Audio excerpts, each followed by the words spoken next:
Should we get started? All right. Well, good morning, everyone. As was said before, I'm Supriya Mancha, Associate Dean for Academic Programs and Associate Professor of Practice at the Johns Hopkins Carey Business School. And on behalf of the Business School, I'm delighted to welcome you all here to our panel on early stage investing. So we have an incredible group of investors this morning who sit at the front lines of turning ideas into companies, helping founders navigate crucial growth phases and really invest in the community. So we have, as Tian mentioned, Teddy Gresser, Senior Director of Seed Funds at TEDCO, who plays a vital role with Maryland's innovation pipeline and supporting founders here in Maryland. We have Jeff Cherry, Managing Partner at Conscious Venture Partners, bringing a mission-driven approach to investing, proving that purpose and profit can go together. Stuart Sutley, General Partner at TCP Venture Capital. TCP invests in companies based in Maryland and has helped shape the Mid-Atlantic venture landscape. And last but not least, Deborah Hemingway, General Partner at Sphora Capital, investing in deep tech and life sciences founders, translating into a business impact. So together we have many different perspectives, and I am very excited to moderate this panel. So I'm going to start with a little bit of a few individual questions, and maybe I'll start with you, Jeff, if that's okay. So how would you describe Conscious Venture Partners' approach to early stage investing, and how does the conscious capitalism shape how you invest? Well, first of all, thanks for having me. Yes. It's nice to be here again. Thanks, Tien, for all you do for the community. It must not be that many founders here. Room cleared out when we came up. So normally the founders stick around when the investors come, but yeah, I never know. We think that there are really smart people everywhere. There's just not opportunity everywhere. So we try to do a better job of getting into those communities of founders that other people may be ignoring for all the wrong reasons, implicit or, unknown bias. The second part of our thesis is that we want to invest in ideas along the same lines that we think are breaking down barriers to access in some way. And that could be access to water, food, technology, medicine, you name it. So we want to invest in ideas and innovations that we think are making society more equitable. And then the third piece, as you talked about, is this idea of conscious or stakeholder capitalism. So I've had a long and sort of circuitous career. I'm an architect by training. I had an architectural firm. I actually did a lot of work on an AH-60 helicopter years ago at a management consulting company. So lots of different things. But as part of that, we saw the emergence of this idea of stakeholder or conscious capitalism. And essentially, what we found out was that we believe the winning businesses of the future are not going to be businesses that have a myopic focus on shareholders. Shareholders are a stakeholder. They're just not the only stakeholder. So the winning businesses are the best managed businesses, actually understand how to create value for all of their stakeholders. So suppliers, employees, communities, customers, the environment, and shareholders. So our model is focused on, and we believe that there's actually a series of steps of things you can do inside the business to build that into your DNA. We call it a multi-stakeholder operating system. So our model is not only to identify founders who believe that, but also because of our background and nearly 40 years now of helping founders get better at that, to train founders on how to do it. So that's sort of the essence of what we do. That's great, yeah, and that aligns with some of the things we teach at this business school, so that's wonderful.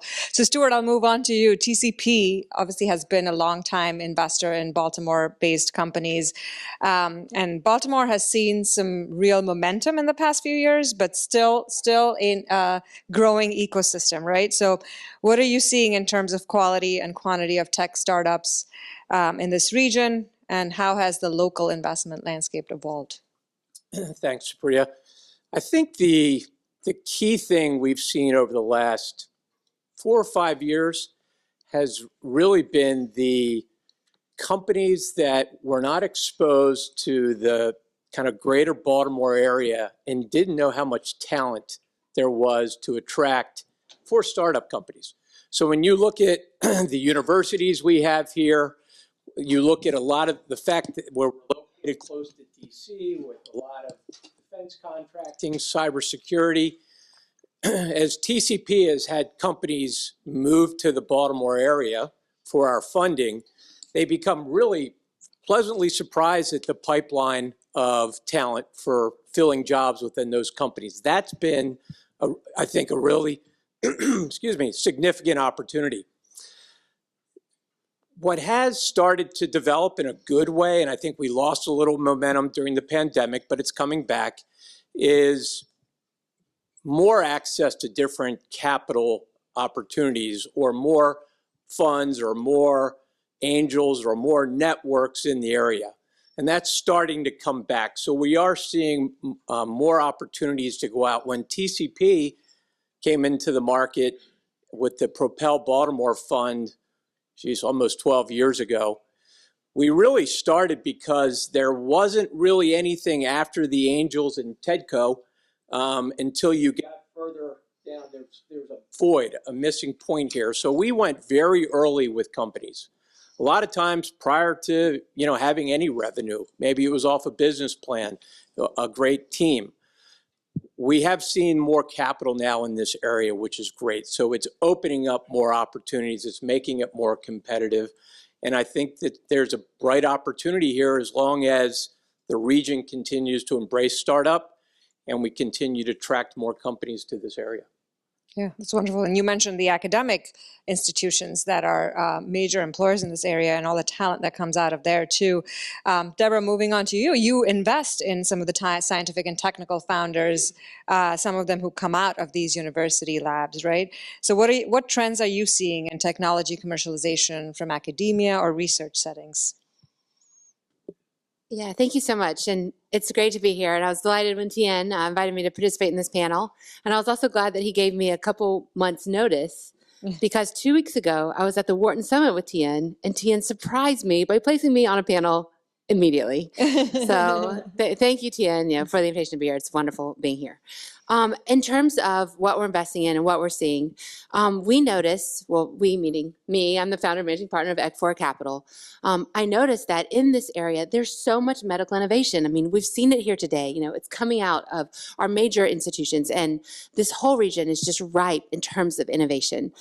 We also have a brilliant workforce. Some of the smartest minds in the world are arguably right here in the region, not only the region, but even right here in Baltimore. And we're amazingly situated in terms of logistics and the access that we have here in the city. And we saw that missing piece. That missing piece is capital. And so we've been building out CXOs Capital to fill that void. And so we're seeing this incredible innovation coming to market and being able to provide the financial resources that we need to spark this entire region. Because we see the financial capital as being the last piece that will spark this region and ultimately turn this region, especially in terms of medical innovation, turn it into the next global hub of medical commercialization. So that's what we see for the future. And the startups that we're looking for are making that impact, that world-changing impact that touches lives, not only here domestically, but across the globe. Thank you. So Teddy, coming to you, Tedco sits in a unique position here as we talk about funding and early stage funding and capital, both as an investor and an ecosystem builder. So what do you wish founders understood more about leveraging some of this non-dilutive funding and state resources before leveraging venture capital? So what's unique about Tedco? Yeah, excellent. First, thanks everybody for having me here and all, intros.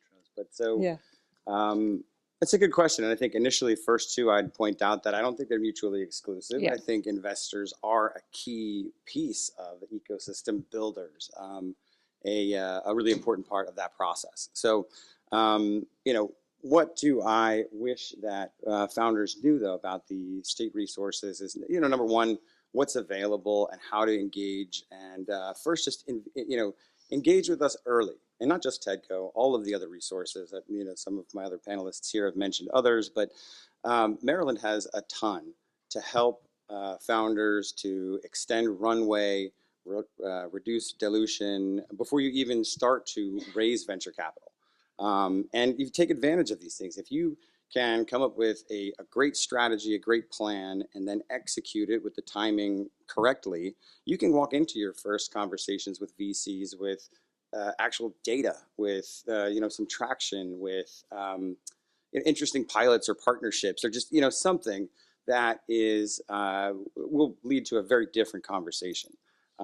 First off. So I think, number one, know that we're here and engage with us early, and then, have it be part of your strategy, right? Let me, to lean into that a little bit more. It's not just a transactional, one-off, here's, a grant funding opportunity or an SBIR workshop. It's engage with us and have, us be part of your partnership. Have us be partners and part of your strategy along the way. Because as we can build relationships, we don't even know what that turns into. The resources that we provide are not just capital. It's also introductions. It's networking and a lot deeper of a relationship than just the transactional nature of funding. So I'll leave it right there. Yeah, thank you, Teddy. So now I'll pose a question to the entire panel, and maybe Teddy, you can get us started. What, given the environment that we're in for startups, what does it take for a startup to really stand out to you? So, and that's all, there's never a silver bullet. Yes, of right? course. So every startup is different and doing different things, but I think a common thread that is really easy to stand out is clarity, right? If you've got clarity and focus, and it's leading to leading to real traction, right? There's capital available in this market. It's out there. It's just disciplined, right? It's patient. It's waiting for. I should say the capital available is flowing towards teams that are demonstrating early proof, right? What is it? What are you hanging your hat on? And to stand out, it's the clarity, it's the, let me say it a better way. So it's like, the storytelling and the vision is very important, but in today's market, the data is going to come through even stronger. Anyone else on the panel? Go ahead. It's interesting because I think that, as Teddy says, every startup is different. And every investor is different as well. We appreciate all those things that Teddy said, but usually we're usually one of the very earliest investors in the companies that we invest in. We're usually, if not the first, very near the first professional money in. So, as a couple of my friends like Bill and Tien know, I have a home up in upstate New York in Saratoga Springs. So I'm a degenerate horse gambler, and I always bet on jockeys.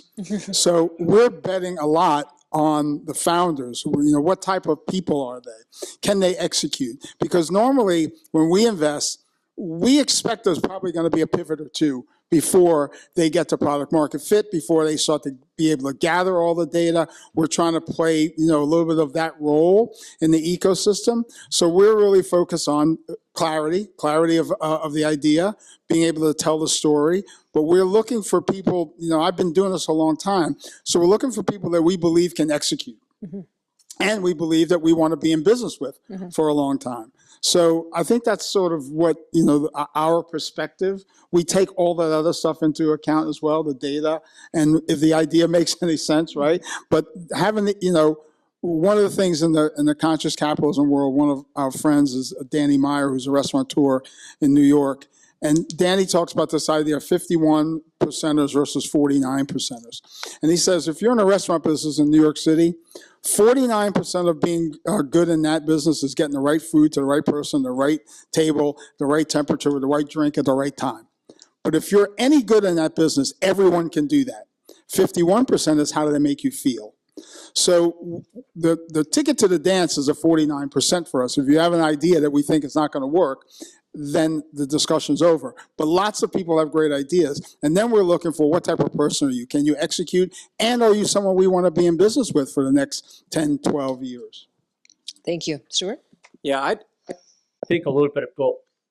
His job, he said, hit on a thing that I think is really important, and that's being realistic.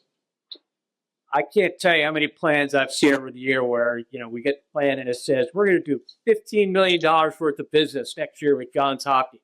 Oh, that's great. How far along are you? Oh, I got an email from them yesterday.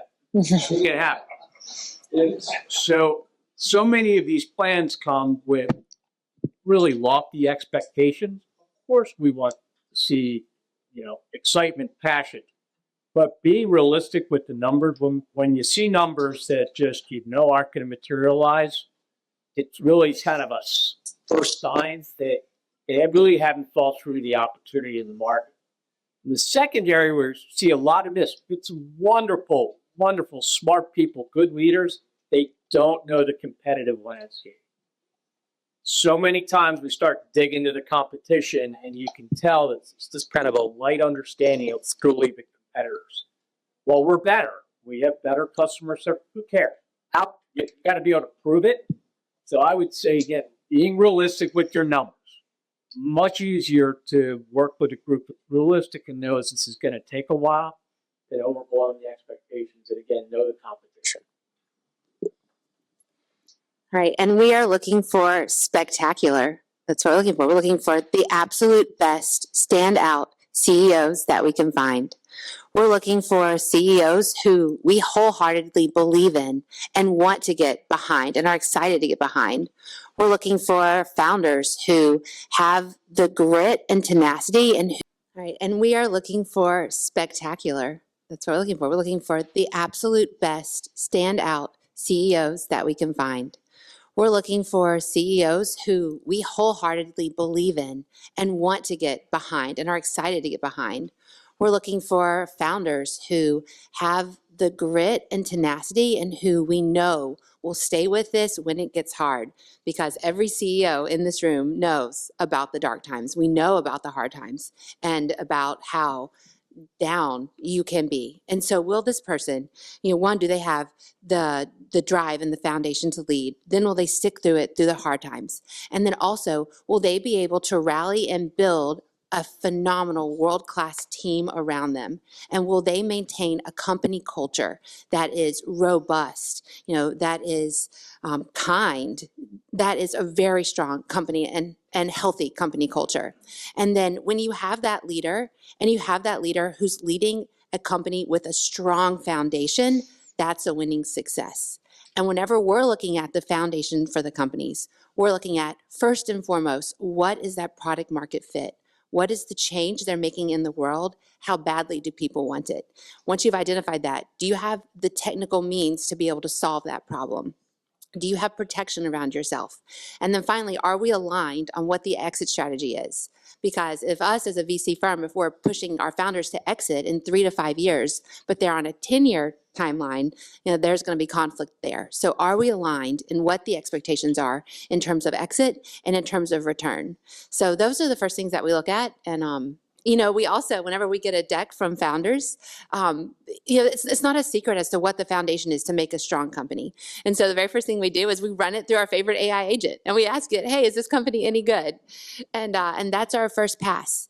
And what that does is that flags anything that we need to talk to, and then we go in, of course, and do our deep dive. So for founders here, I encourage you to ask, your favorite robot if your deck is any good, but also, talk to your team and see what holes are you missing. What holes are you missing not only in the foundation of your company, but is there anything that you can do as a leader to strengthen your team, to build up the endurance to last and to respond to the feedback in the market? Thank you.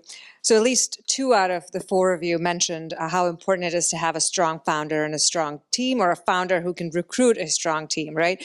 You don't have too much of interaction when you're looking at a startup and deciding to invest with a founder. You have substantial interactions, but you don't know them well. So what are some things in your limited interactions that convince you that this is a founder worth investing? Like, what are some things that they do, or how do they behave that say, all right, this is a founder that is worth investing in? And conversely, what are some red flags?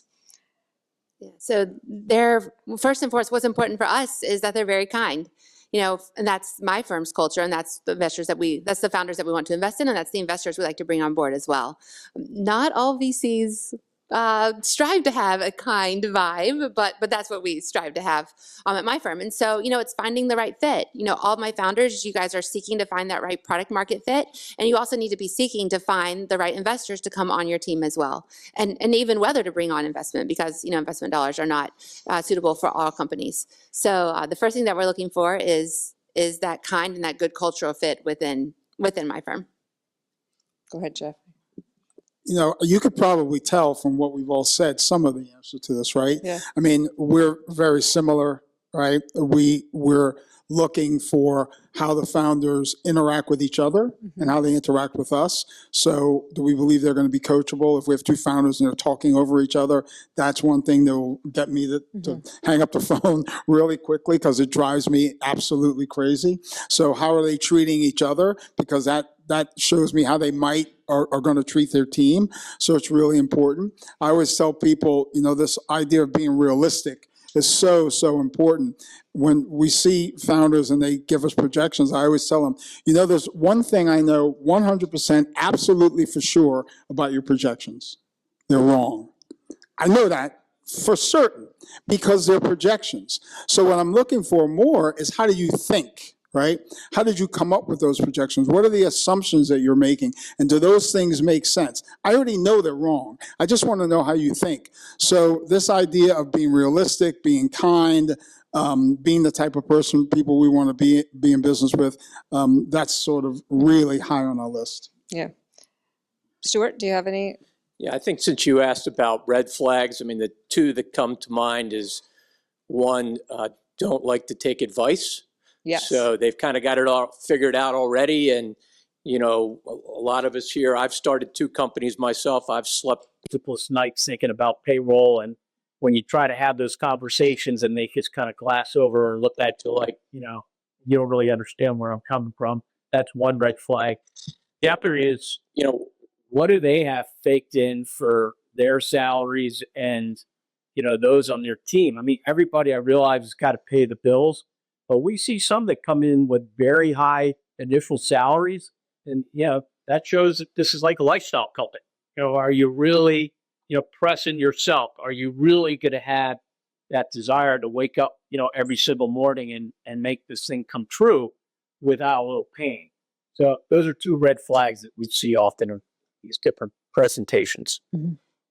And to jump in and go off of that, we look for what the founders are trying to optimize in the negotiations. Are they looking out for their own salary? Or are they looking out for other things that impact the long-term growth of the company? And so we want to see them, optimizing long-term performance and thinking strategically about how to set the company up in the best possible way for long-term success.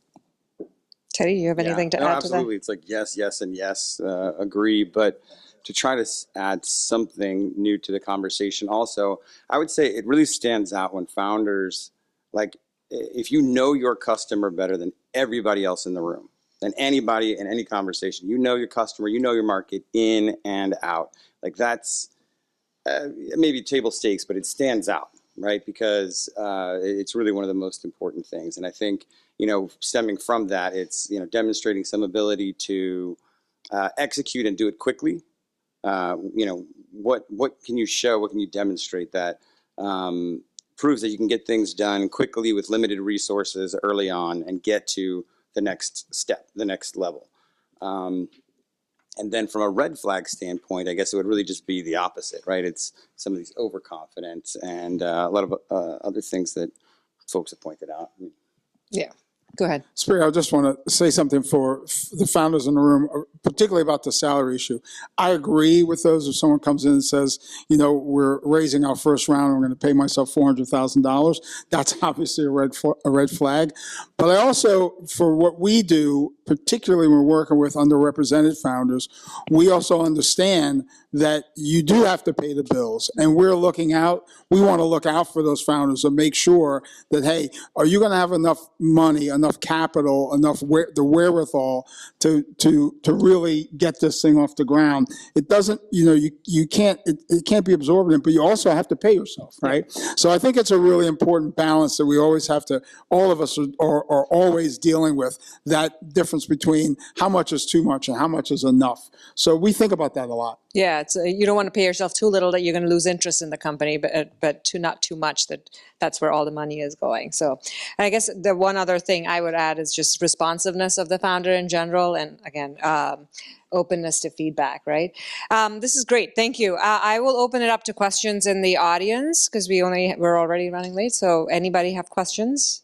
I can always ask more questions, but yes, go ahead. As a founder, question for you, Jeff. I think you told me that you may have mentioned, I've actually had VC in the past say, hey, projections are too high. I don't get that's under 100 million. So there's a minimum threshold. I'm worried if there's, as a founder, if there's AI tools that are just kicking you out for less than 100 million, so they don't get that second level where you can explain the context around it, explain your assumptions, walk through the model, which you obviously can't do in that first pass. And is that a risk that founders run, being too conservative, if they just initially get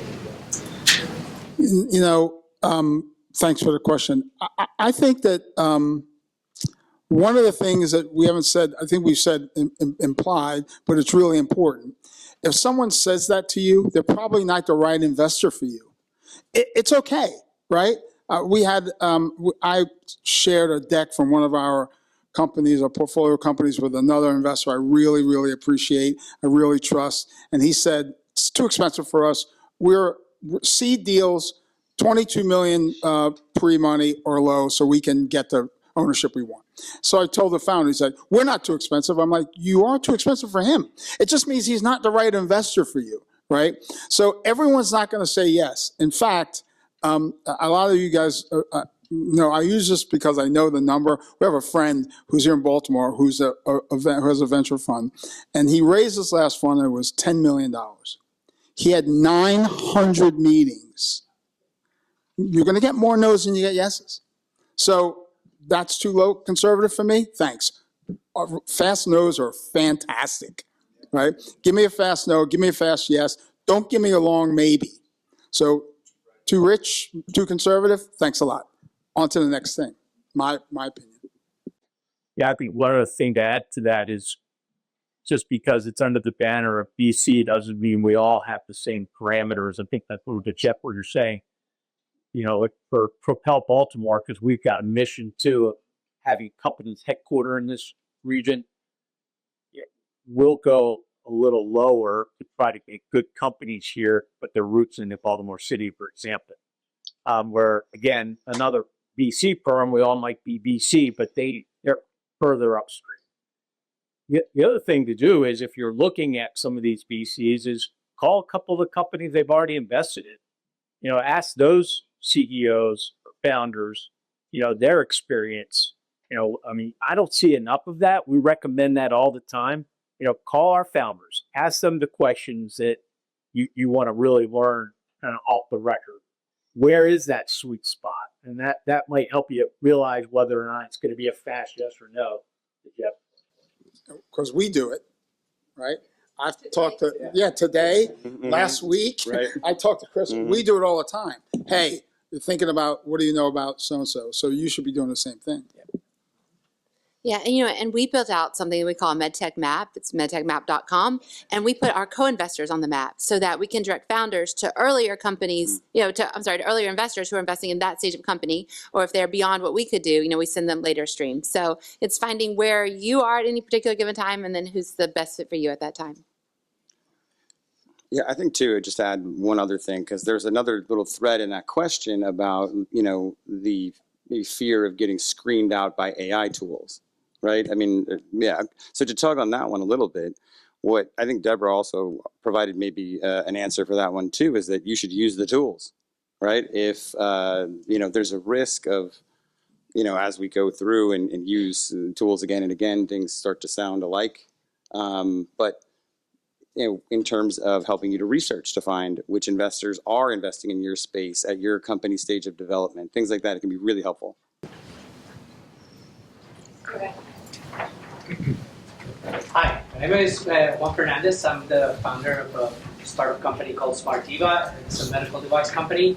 We're based off here in Maryland, and you can't help but to think, what am I missing from going to Boston or going to Silicon Valley. But I want to, and we've talked about it during the day, but I would like to hear from you, from the investor point of view, what is it that makes you as a founder want to stay here in Maryland or the DMV area? Hey, look, Boston is overcrowded. It's overpriced. It's oversaturated. It's overvalued. Look, the momentum is not in Boston. Are you talking about the Red Sox? I could be. Yeah. Definitely not talking about my Mets, that's for sure. All right. Look, so what I'm saying is, if you want to skate to where the puck is going, right? If you want to go where the momentum is going, if you want to look to the future, you're looking here. You're looking to Baltimore. Because this is where the excitement is. This is where the momentum is rising. We've heard it today, about not only all the investors here on the panel, but all the other players in the ecosystem who are, I'm looking at Chris Frew, he's standing up right in the back. Look, these power players who are bringing together just the community. And so the momentum's here, it's rising here.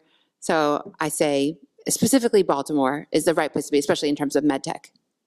I would add to that too. I think for you as a founder, it's okay if you want to go and approach investors in those communities. But if you want to stay here, you probably have a rationale for the reason you want to be here. And that rationale is part of what's going to make you successful. Overpriced, overcrowded. I mean, there's a reason why I'm here and not in New York City, or I'm here and not in Philadelphia, or I'm here and not in San Francisco. Right? All the assets we have here, if those assets aren't adding to your potential success, then maybe you shouldn't be here. But the story you're hearing today is there's a ton of assets. There's talent. There's academia. There's the infrastructure is you can hop on a train. You can go to one of the best airports in the country, if maybe not the world. You can be in New York City and Washington, D.C. and all up and down the East Coast in no time. There's a lot of benefit to that, right? And the cost of living, right? You can attract talent because of the cost of living. So you got to be able to articulate that as a reason you want to be here to all of your investors, wherever they come from. Yeah, I think just to add to one last observation, I suppose, right, would be that what I heard in that question too was really just the attractive thing about Boston is FOMO. And FOMO is not a reason. That's not a good business strategy, right? So when we're talking about here is the fear of missing out for somebody who may. But so it sounded like, hey, there's there's all this going on over here. Well, what are you doing? Right, and so here's asset-rich area right here, and that would be a better way to plan your business strategy, in my opinion. One last question? Yes. Hello, Jesse Fox, Next Gen Solutions, mainly directed towards Teddy, but all of the panelists have founding experience. At what point would you stop pursuing dilutive or non-dilutive funding and transfer over to eventual VC fund or pre-seed dilutive funding? Yeah, when there's the reason to. You'll pursue dilutive funding. I would encourage that. It's excellent. It's validating for your technology. It is, non-dilutive in nature. There's a million reasons why it's a great idea, and there are only a very few reasons why venture capital makes sense. And so once you can check those boxes, that's how you know it's time. And usually it's the idea of protecting IP, fast scaling and growth, and development that you're not going to be able to find funding for. Like your business has needs that other investors or funding vehicles that doesn't fit because of maybe it's, for a lot of other reasons. Anybody else want to add to that? All right. I think Thanks for the question. We could wrap up then unless there's any other. All right. Thank you all for attending. Thank you to the panelists for their great insights. All right. Thank you. Yes, no problem. Thanks, Professor, Teddy, Jeff, Stu, and Deborah. Thank you so much for joining. Please stick around. I'm sure a lot of people want to talk to you guys. And again, our presenting companies have tables in the back, so please feel free to talk to them. I want to thank MTech again, Commander Steele. They are moving here to Maryland, which is great news. And we will see you in Tyson's Corner on December 16th. Thank you, guys.